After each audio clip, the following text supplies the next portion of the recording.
Hi everybody. The semiconductor crisis is one of the most critical economic threats looming over the world economy for 1 year now. This crisis has been so bad that Apple lost $6 billion in revenue, Maruti had to cut down 60% of their production, Mahindra had to cut down 20% of its production, and the auto industry itself has already lost $100 billion in revenue due to chip shortages. And India being one of the largest and fastest growing electronic market in the world, our economy is again vulnerable to a massive threat due to this crisis. The question is, how did the semiconductor crisis get so bad? What is the strategy that the Indian government is deploying to become an opportunist in this situation? And most importantly, as investors into the stock market, what are the factors that you need to keep an eye on to understand the impact of the semiconductor crisis on the stock market? To start from the basics, for those who come from a non-engineering background, semiconductor chip is basically the brain of any electronic device, and they are responsible to conduct every small action in our electronic devices and cars. For example, in your mixer, it controls the speed of the motor. In a car, there are hundreds of semiconductors that handle everything, starting from your keyless entry to automatic doors and even the functioning of your engine. And today, in this digital world that we live in, semiconductors are by far the most important components that keep the world functioning, starting from mobile phones to the biggest servers in the world. And they are as important, if not more important than the internet itself. So the question is, why is there a sudden shortage of semiconductors and what is its impact on different industries? The first reason for this shortage is that the industry had already been growing at such a rapid pace that it was already at the brink of shortage. According to the Semiconductor Industry Association, today more than 100 billion integrated circuits are in use every single day all across the world, which is literally equal to the number of stars in our corner of the Milky Way galaxy. This market is so huge that even with giant players like Intel, Micron, Nvidia, AMD and Qualcomm, there still isn't enough supply to cater to the skyrocketing demand. Therefore, when the pandemic hit, on one side, while the demand of electronic gadgets skyrocketed due to work from home, on the other side, due to the temporary shutdown of factories and shipping services, the demand went way beyond the supply capacities. And the reason why this shortage is so difficult to recover is because manufacturing a microchip typically takes more than 3 months and involves giant factories, dust-free rooms, multi-million-dollar machines, molten tin and lasers. And since the manufacturing cannot be increased on such a short notice, the wait times for chip is increasing at an alarming rate, going from just 11.8 weeks in September 2019 to 21 weeks in August 2021. Meanwhile, according to Statista, the chip industry that was already worth 440 billion in 2020 is estimated to grow to 550 billion in 2021 and will touch $600 billion by early 2022. And this drastic difference in supply and demand is the reason why companies from all across the world from different sectors have started facing production issues. And the 4 major industries that face the heat are the auto industry, the LED lighting industry, consumer electronics industry, and the appliance industry. In the auto industry, while Ford and GM in the US have been drastically affected, in India, like we saw, in just the second quarter of 2022, Maruti could not produce an estimated 1.16 lakh vehicles due to the semiconductor shortage. This is the reason why Maruti's output was nearly down by 60% in September, that too just before the festive season in India. In consumer electronics, while HP raised the price of its printers by 20% on an average in a single year, Sony said that it will not produce adequate supplies of its PlayStation 5 console until at least 2022. Similarly, a large number of companies have been deeply affected by the semiconductor shortage of the world. This is when many countries, including India, realized that it is super important to be a part of the semiconductor ecosystem, and it is high time that we decrease our dependence on other countries merely by being the customers of semiconductors. So the question is, what is the position of India in the semiconductor market and what is the government doing to de-risk this situation? Well, the sad news is that in spite of we having Intel, Micron and Samsung housing their R&D centers in India, we have nothing significant in chip manufacturing. And even if you look at India's semiconductor trade situation, while we exported $425 million worth of semiconductors in 2020, we imported $10.59 billion worth of semiconductors. And with a growing electronics market, our semiconductor imports grew by 100% from just $5.2 billion in 2016 to $10.59 billion in 2020. And the scariest part of all is that About 40% of our imports originate from China and 26% comes from Hong Kong. And we all know how China is notoriously trying to take control of Hong Kong. Therefore, just like solar wafers and ingots, India is again vulnerable to more semiconductor shortages that could cost us billions of dollars. So the question is, what is India doing to fix this situation and decrease its dependence on China?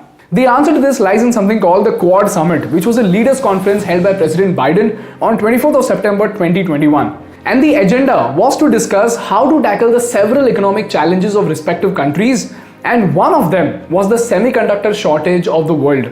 Now people, I don't know how many of you have felt this, but then every time I hear these terms like bilateral summit or the presidents and prime ministers meeting up, I often wondered as to what exactly is the result of these meetings. But in spite of these meetings being critical to our nation's economy, no one ever teaches us the importance of these meetings in schools and colleges. So here's a quick explanation of what happened in the Quad Summit so that you know about these critical international strategies and, more importantly, the role of your country and the contribution of the government that you elected. So in simple words, chip manufacturing is a complex process that requires multiple steps. So if each country sets up 5 divisions for 5 different processes, then it is both costly and time consuming. Which is why India, Australia, Japan and US have decided to collaborate together to implement only those processes that are their strengths and pass on the rest to the rest of the countries. For example, US is a global leader in semiconductor design, and American companies also dominate in electronic design automation and licensed intellectual property.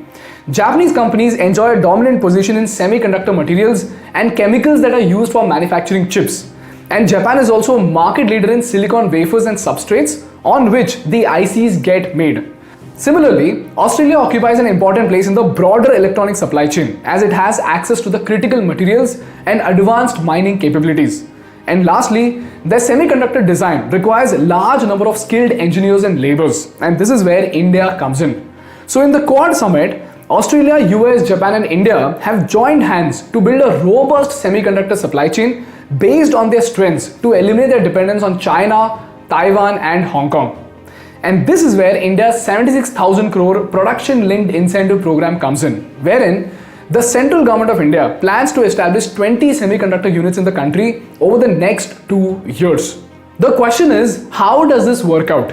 Now listen to this very carefully because you need to do some stock market homework on this.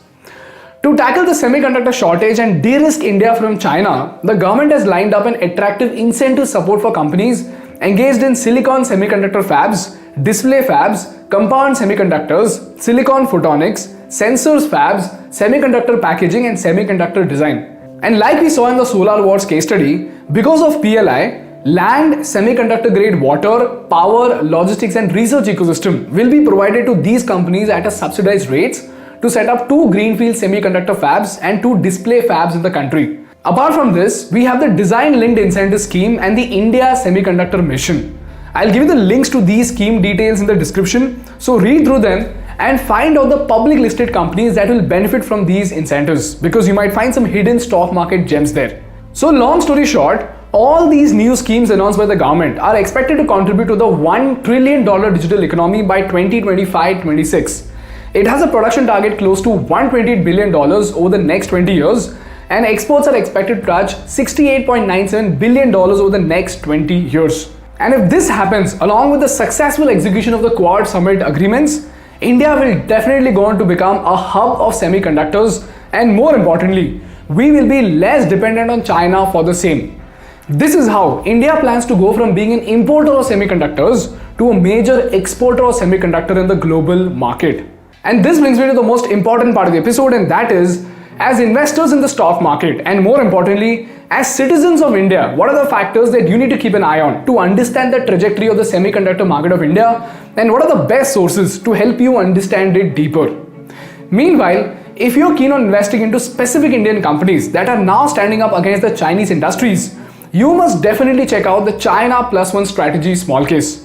Small Case is this wonderful company that helps you strategically invest into a basket of stocks such that you can get the best return on investment in any market condition. In this case, like I said, the most relevant small case is the China Plus One strategy Small Case. This small case consists of hand-picked stocks of companies from different sectors like textile, electronics and even the renewable energy sector. The best part is that the small case manager himself will rebalance the stocks strategically depending on the market conditions to give you the best returns possible. And even if you don't want to make any investments, you can use my favorite feature of this app, and those are the news section and the blog posts that are again curated market related content to give you the most valuable information about the companies in the stock market. So if you want to make the most strategic investments into the stock market, download the small case app from the link in the description. Moving on, here are the 3 important factors that you need to keep an eye on to understand the semiconductor market of India. Number 1, keep a very close eye on the production linked incentive program of the government and find out which are the public listed companies that could become a beneficiary of this incentive scheme. And at the same time, before this, the government already attempted to roll out attractive subsidies and yet it failed. So do some homework and find out why did it exactly fail. And if you know the answer to this, drop a comment below about the same. Number 2, India is now partnering with Taiwan, which is now sternly opposing the Chinese takeover. And India is having this partnership in order to establish semiconductor units in India. And Taiwan is very critical because the Taiwanese contract manufacturers together accounted for more than 60% of the total global foundry revenue last year. And it would not be an exaggeration if we say that the world is dangerously dependent on Taiwan for semiconductors. So have a look at all the documents that I've attached in the description and you will gain some fascinating insights about the delicate geopolitical situation with respect to the semiconductor industry of the world. And thirdly, keep an eye on the Quad Summit fact sheet and how it brings new opportunities to the Indian economy. And lastly, after you download the small case app, you will find a blog post on the China Plus One strategy. This PDF has a broad overview of all the sectors that India is preparing to strengthen in order to de-risk the Indian economy from China. And if you understand this properly, you can then further research and find out which are the public listed companies that will further go on to benefit from these government schemes. And hopefully, you will go on to find some stock market gems because of this research. That's all from my side for today, guys. If you learned something valuable, please make sure to hit the like button in order to make YouTube Baba happy. And for more such insightful business and political case studies, please subscribe to our channel. Thank you so much for watching. I will see you in the next one. Bye bye.